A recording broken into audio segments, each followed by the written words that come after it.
A day in my life as HM student. For today's video guys, and karon guys is bago akong mata dayon nagawas na ko sa among balkon kay para makakuha na ko sa akong mga salina.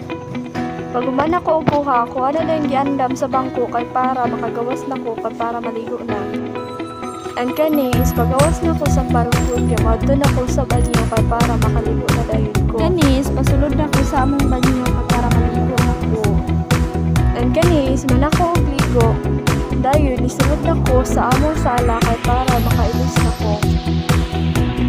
And kanis nagkaon ako pamahaw kay para makaadto na sa tindahan tapos manotbrush na dayon.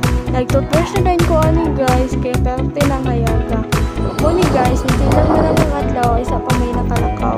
Ako mama day ang naglatod ani guys sa amo ang kay akong ate nag-eskwela na sad.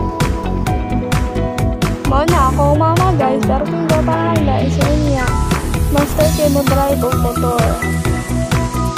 O ni dalan baro sa among tindahan. Then kanina ako'y coffee shop among magian. Sada kay langit guys. Orange siya ang langit. Naabot na din yung tindahan ani. Nakabutang din ko pants dayon. Foundation para kapsay itong lang ba. Maday na ako mga classmate kaya nagsigara magtis ni ani. Yan, naglaboratory ba yan. Yawakan bigi papi, lugluto kaya di namin kabalo.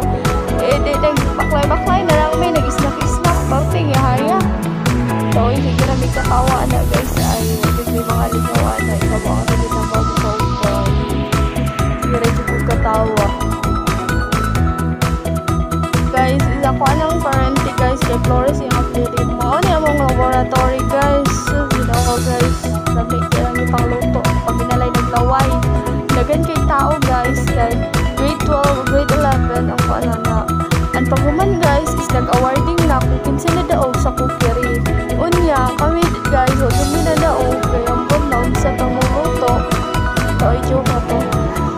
And mo na din ang auditorium. Nag-awarding kami dito guys. Unya, o dumi na kuha. Bisa-bisa na ang char. Ito guys, ay. Kani guys, is paulay namin sa among tindahan. Akong kauban is ako ang parenting at Flores. Bapa kaya siya guys.